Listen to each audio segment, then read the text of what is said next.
बच्चों कल हमने प्रोबेबिलिटी की थ्योरी किए थे। आज हम लोग उसके न्यूमेरिकल्स स्टार्ट करेंगे। तो चलो example number 1। An unbiased die is thrown. Unbiased die मतलब एक ऐसी डाई जिसमें कुछ भी आ सकता, जिसमें कोई चीटिंग नहीं है, जिसमें सारे आउटकम आने के इक्वल चांसेस है।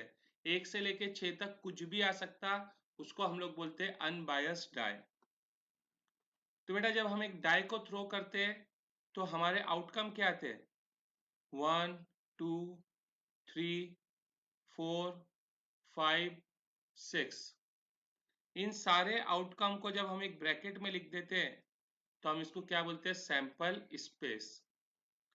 अब बेटा मैं इनको जो ये एक एक है, जैसे ये सब क्या है? आउटकम है, तो मैं इनको आउटकम भी बोलूंगा या तो फिर एलिमेंट्स बोलूंगा, तो कंफ्यूज मत होना।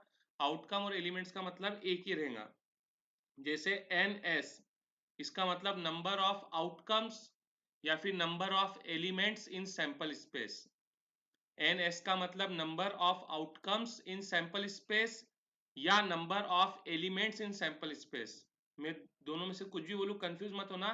दोनों का मतलब एक ही है, number of outcomes in sample space या number of elements in sample space. तो देखो सैंपल स्पेस में कितने एलिमेंट्स है? 6 एलिमेंट्स है। ठीक है। अब इसको करने के बेटा दो मेथड सिखाता मैं।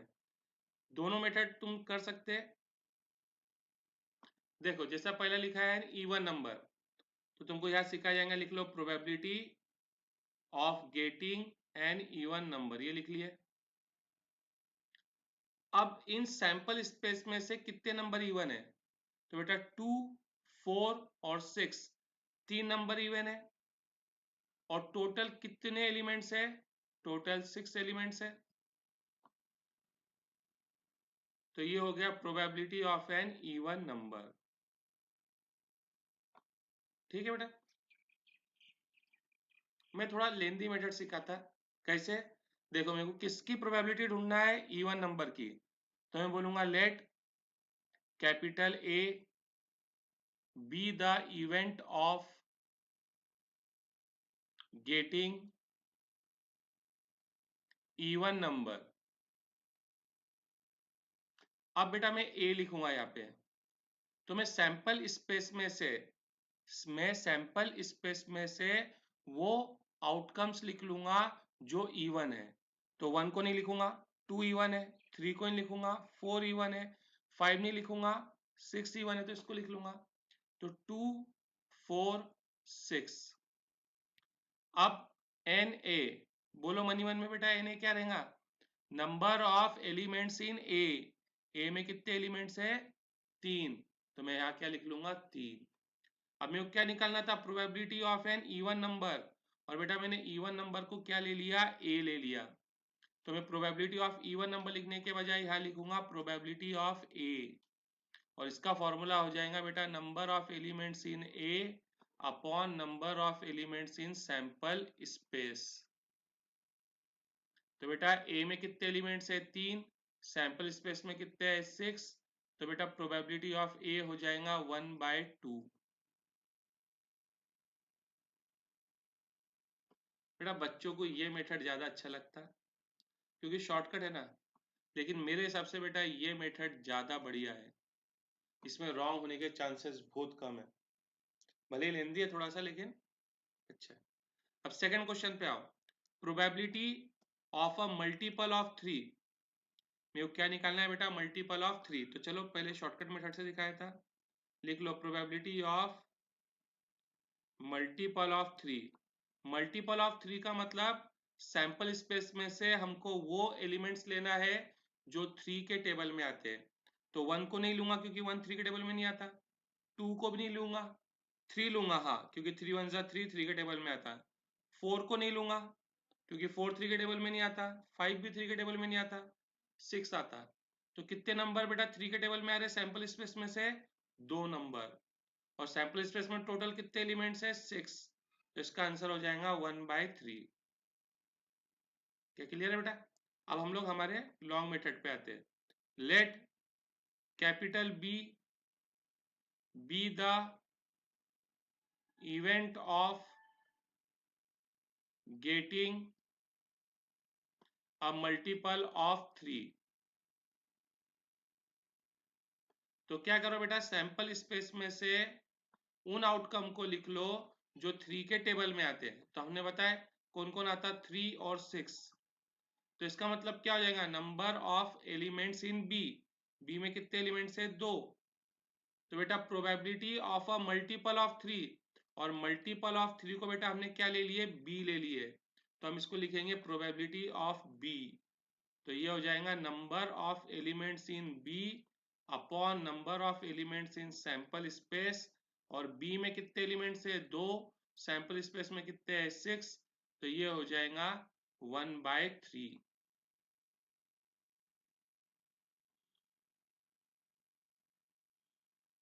ठीक है बेटा।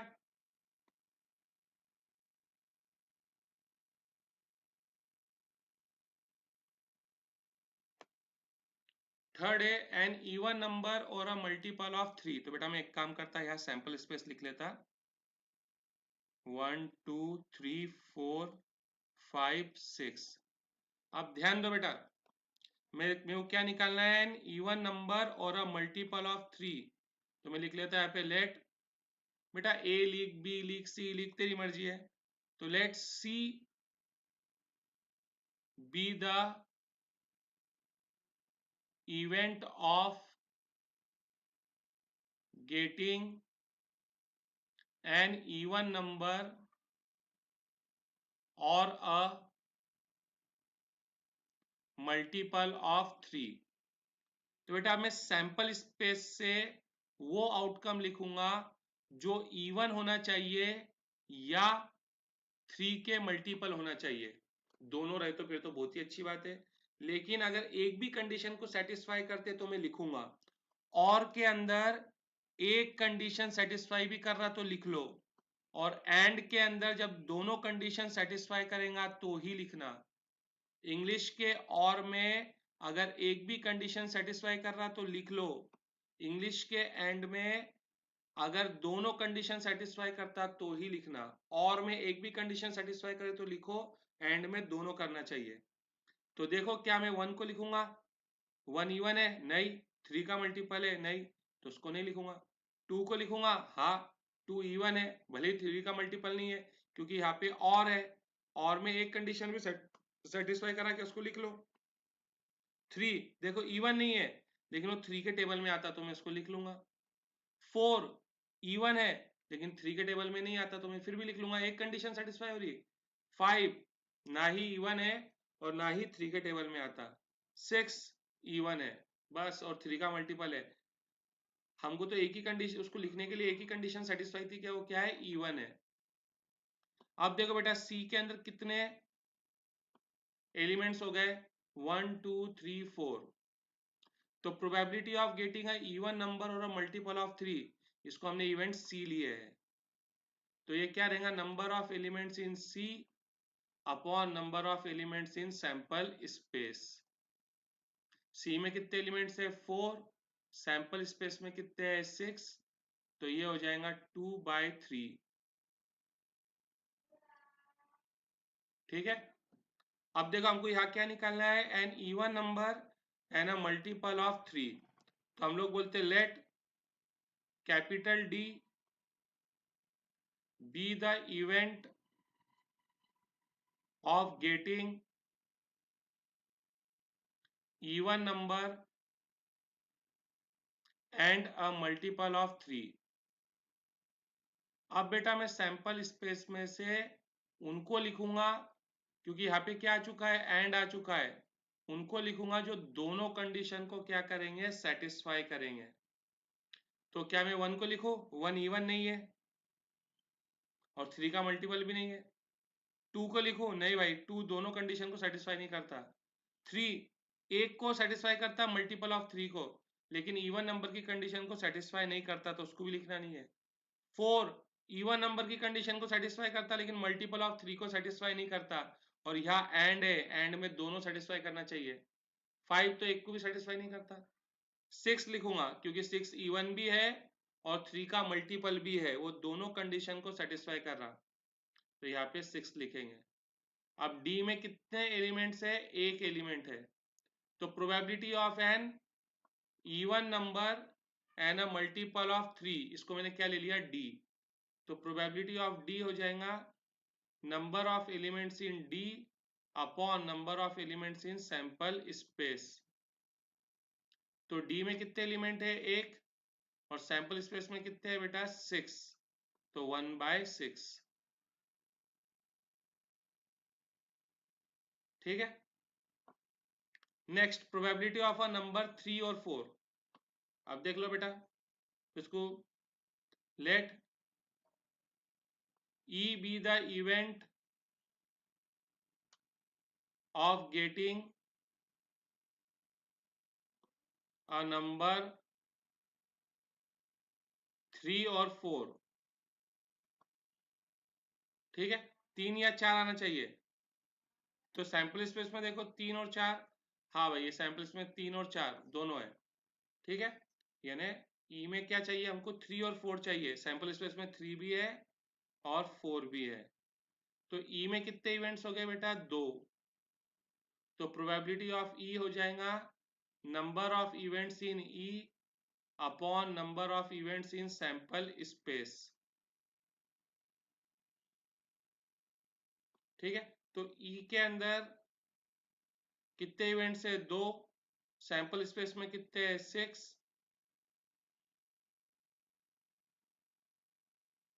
तो ये हो जाएगा 1/3।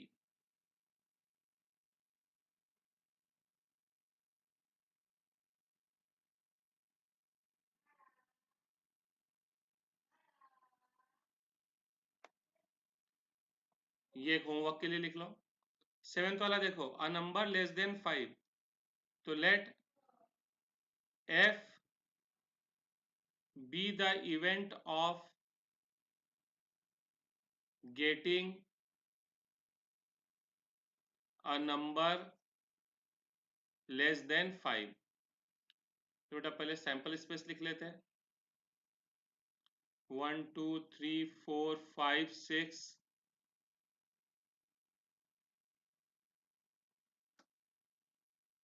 ठीक है, अब बेटा मैं वो आउटकम लिखूंगा सैंपल स्पेस से जो 5 से छोटे है। 1 लिखूंगा हाँ क्योंकि 5 से छोटा है, 2 भी लिखूंगा 5 से छोटा है, 3 लिखूंगा क्योंकि 5 से छोटा है, 4 लिखूंगा क्योंकि 5 से छोटा है, लेकिन 5 नहीं लिखूंगा क्योंकि 5 से छोटा नहीं है, 5 के बराबर है। हमको सैंपल स्पेस से वो आउटकम लिखने हैं जो 5 से छोटे है। तो 5 से छोटे कौन है? 1 2 3 4। तो एफ में कितने एलिमेंट्स हो गए? 4। तो probability of F number of elements in F upon number of elements in sample space. तो एफ में कितने हैं? 4। सैंपल स्पेस में कितने हैं? 6। तो ये हो जाएगा 2/3।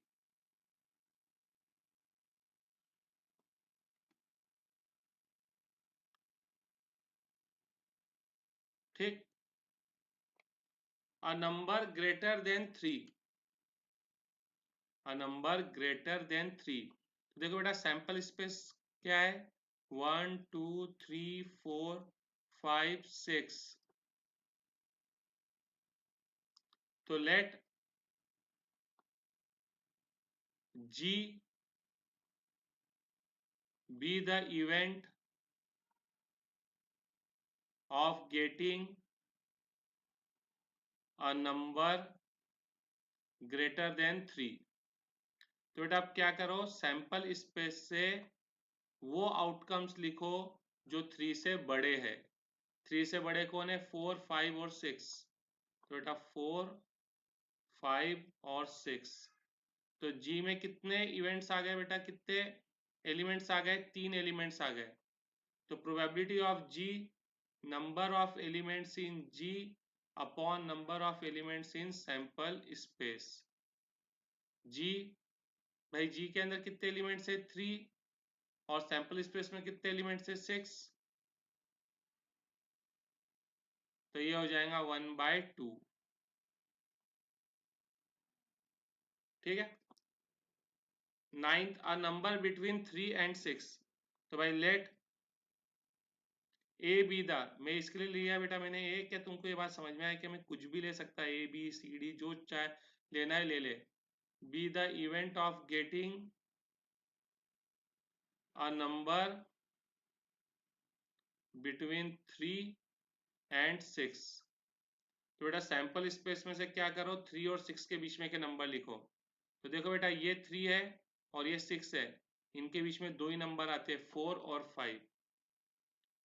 4 और 5। तो नंबर ऑफ एलिमेंट्स इन ए कितने हो गए, 2। तो प्रोबेबिलिटी ऑफ ए हो जाएगा number of elements in A upon number of elements in sample space. तो ए में कितने है बेटा, 2 है, और सैंपल स्पेस में कितने है, 6 है। तो बेटा इसकी प्रोबेबिलिटी हो जाएंगी 1/3।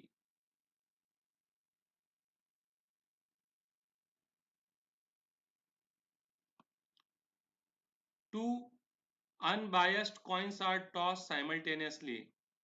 बेटा दो कॉइन को टॉस करे, दो कॉइन को टॉस करने बेटा हमारे आउटकम कौन कौन से आते हैं, head head, tail tail, head tail, tail head.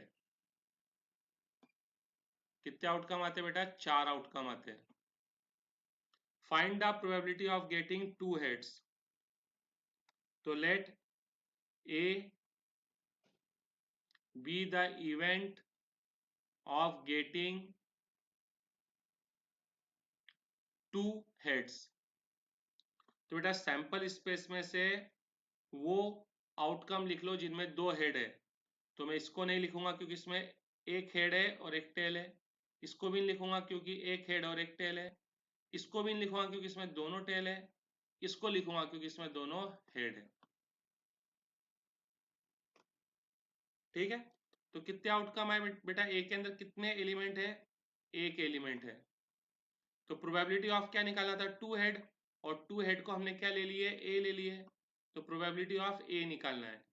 तो ये रहेगा number of elements in A upon number of elements in sample space. A में कितने एलिमेंट है, 1, और सैंपल स्पेस में कितने एलिमेंट है, 4। तो 1/4। ठीक है। इसी तरीके से देखो वन हेड। तो let capital B be the event of getting one head. तो बेटा आप सैंपल स्पेस में से वो आउटकम लिखो जिसमें एक हेड है। तो मैं इसको नहीं लिखूंगा क्योंकि इसमें 2 हेड है, मेरे को तो एक हेड होना।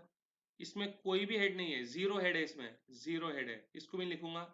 इसमें 2 हेड है तो नहीं लिखूंगा। इसको लिखूंगा क्योंकि इसमें एक हेड है।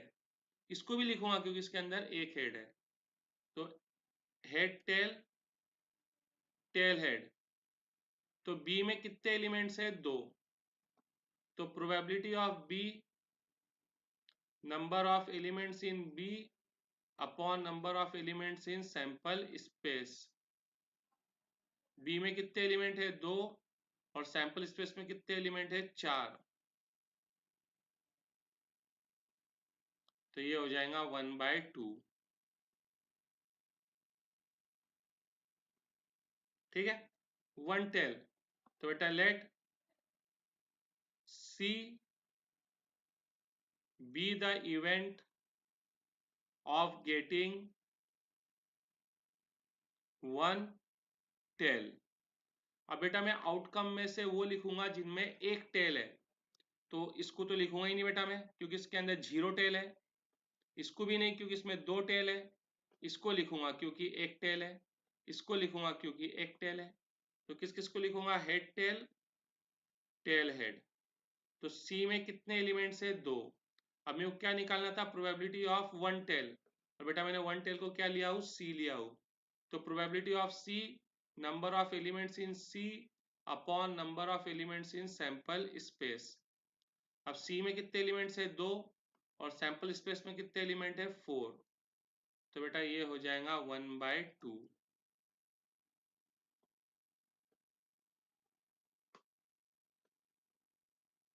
अब देखो बेटा, at least one head, at least one head, इसका मतलब कम से कम एक हेड, एटलीस्ट वन हेड, कम से कम एक, यानी कम से कम एक होना, एक से ज्यादा भी चलेंगे। एटलीस्ट वन हेड यानी कम से कम एक हेड होना, एक से ज्यादा भी रहे तो चलेंगे लेकिन एक से कम नहीं होना। तो मैं बोलता late capital D be the event of getting at least one head. तो बेटा एटलीस्ट वन हेड यानी हम किनको लिखेंगे, जिसमें एक कम से कम एक हेड हो, एक से ज्यादा भी रहे तो चलेंगे। तो क्या मैं इसको लिखूं? हाँ, क्योंकि इसमें कितने हेड है? दो। उसने बोला एक या एक से ज्यादा होना लेकिन एक से कम नहीं होना, तो इसमें देखो एक से ज्यादा है, तो इसको लिखूंगा। क्या इसको लिखूंगा? तो आंसर है नहीं, क्योंकि इसमें जीरो हेड है, जीरो हेड है। उसने क्या बोला था? वन से कम नहीं होना, इसमें जीरो हेड है और जीरो क्या होता है? वन से कम। इसको लिखूंगा? हाँ, उसने बोला था अगर एक हेड भी रहा तो चलेगा, इसमें एक हेड है। क्या इसको लिखूंगा? तो हाँ भाई, इसमें भी एक हेड है। एक और एक से ज्यादा वालों को लिखूंगा। अब probability of at least one head, और एटलीस्ट वन हेड को हमने क्या लिया है? डी। तो number of elements in D upon number of elements in sample space. और डी में कितने एलिमेंट्स है? तीन। और सैंपल स्पेस में कितने हैं? फोर। 3/4। ठीक है। उसके बाद at most one head, at most one head यानी ज्यादा से ज्यादा एक, ज्यादा से ज्यादा एक। ठीक है, एक से ज्यादा नहीं होना चाहिए, एक से कम चलेंगे। एट मोस्ट वन हेड यानी ज्यादा से ज्यादा एक, एक से कम चलेंगे लेकिन एक से ज्यादा नहीं होना चाहिए। तो हम लोग यहाँ लिखते let capital E be the event of getting at most one head.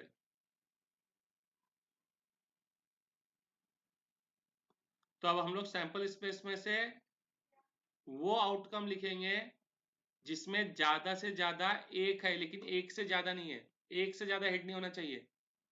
तो एक से ज्यादा हेड नहीं होना चाहिए, तो क्या ये चलेगा? नहीं भाई, अब ये नहीं चलेगा क्योंकि इसमें एक से ज्यादा है।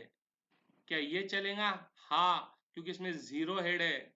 एक से कम चलेंगे तो जीरो एक से कम होता। क्या ये चलेगा? हाँ, क्योंकि इसमें एक है, ज्यादा एक होना, एक और एक से कम वाले चलेंगे, एक से ज्यादा वाले नहीं। ये भी इसमें एक है तो ये भी चलेगा। तो T T H T T H कितने हो गए बेटा? ई में एलिमेंट्स थ्री, तो प्रोबेबिलिटी ऑफ ई हो जाएगा number of elements in E upon number of elements in sample space. E में कितने एलिमेंट है? तीन। और सैंपल स्पेस में कितने हैं? चार। तो 3/4। ठीक है। इसके बाद इसने क्या बोला? No head. तो मैं यहाँ बोलता let F be the event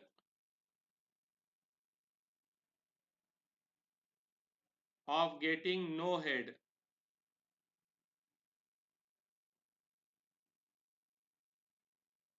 तो देखो बेटा, हमारी सैंपल स्पेस क्या थी? Head head, tail tail, head tail, tail head. Let F be the event of getting no head यानी कोई हेड नहीं होना। तो इसमें तो हेड है, ये नहीं चलेगा। इसमें कोई हेड नहीं है, ये चलेगा बेटा। ठीक है, ये चलेगा, इसमें कोई हेड नहीं है। ये नहीं चलेगा क्योंकि इसमें भी हेड है। ये भी नहीं चलेगा क्योंकि इसमें भी हेड है। तो एक ही है बेटा। तो एफ में कितने एलिमेंट्स है? एक है।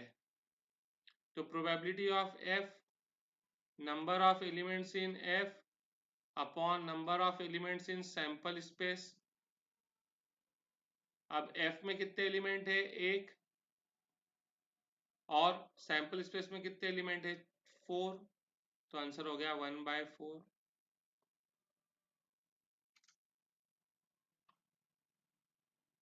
Three unbiased coins are tossed together, find the probability of getting. बेटा 3 कॉइन को टॉस करो तो हमारी सैंपल स्पेस के अंदर कितने एलिमेंट्स आते हैं? याद करो, एक कॉइन से कितने आउटकम आते हैं? 2। और कितने कॉइन टॉस कर रहे? 3।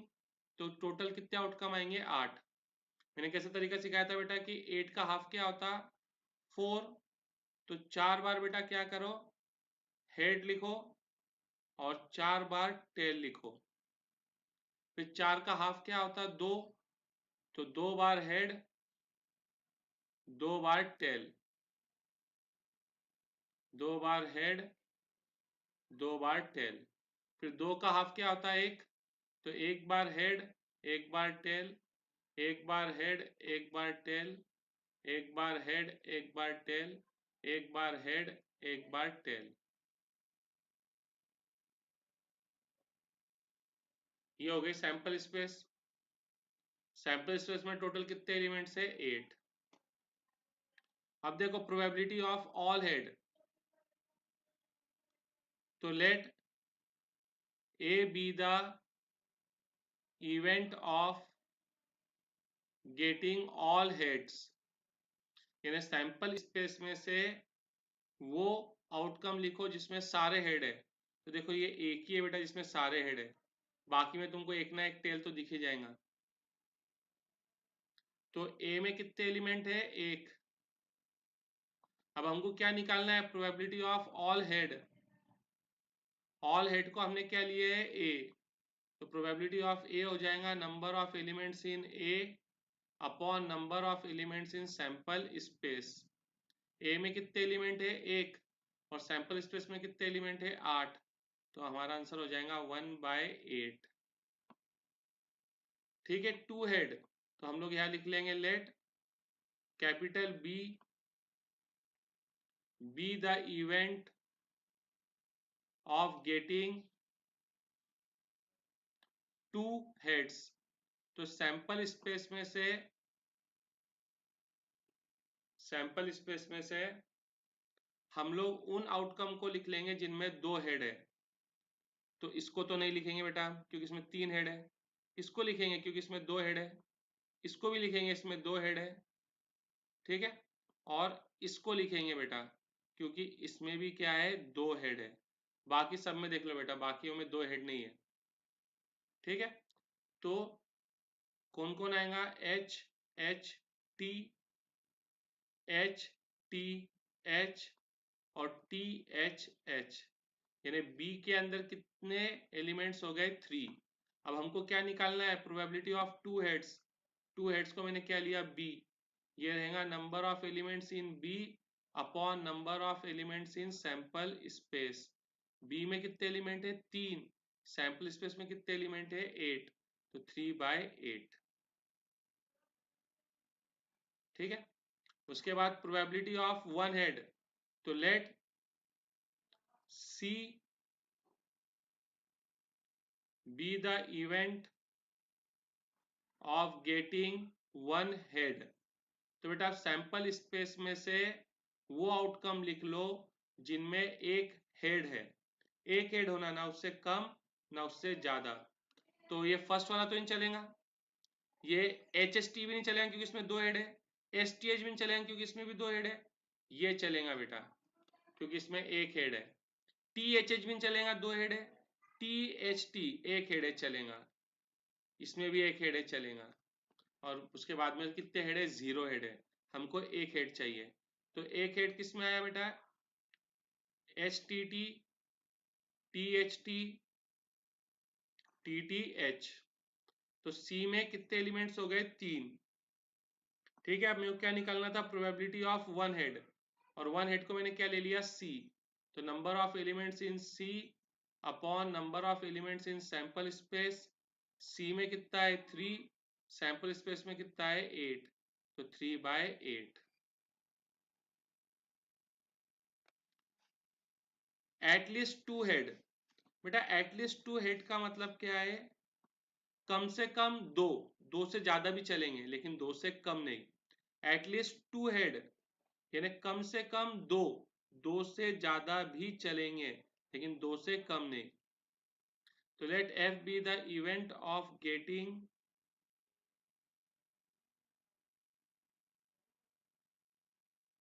एट लीस्ट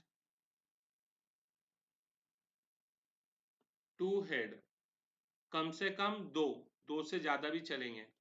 तो देख बेटा क्या ये चलेगा? हाँ भाई इसमें दो से ज्यादा है चलेगा। ये भी चलेगा क्योंकि इसमें कितने दो है। ये भी चलेगा क्योंकि इसमें दो है। ये नहीं चलेगा क्योंकि इसमें एक ही हेड है। ये भाई चलेगा क्योंकि इसमें कम से कम दो हेड है। ये तो नहीं चलेगा क्योंकि इसमें एक ही हेड है। ये भी नहीं चलेगा और इसमें तो जीरो हेड है। मेरे को क्या चाहिए था? दो। तो देखो ये दो वाले हैं या दो से ज्यादा। तो कौन कौन है बेटा इसके अंदर? Triple H, H H T, H T H, T H H. तो बेटा एफ के अंदर कितने इवेंट्स हो गए? चार इवेंट हो गए। एफ में कितने इवेंट हो गए? चार। ठीक है। तो probability of at least to head, तो एटलीस्ट टू हेड को मैंने क्या ले लिया? एफ। तो number of events in F upon number of events in sample space. तो एफ में कितने हैं? चार। सैंपल स्पेस में कितने हैं बेटा? आठ। तो ये हो जाएगा 1/2। ठीक है बेटा। तो बच्चों देखो चैप्टर में लिखने का काम बहुत है, तो कभी कभी होता क्या, इंसान बोलता कुछ और लिखने में मिस्टेक कर देता, या तो लिखता सही और बोलने में मिस्टेक कर देता। तो थोड़ा ध्यान देना बच्चों, ऐसी कोई मिस्टेक रही तो बताना।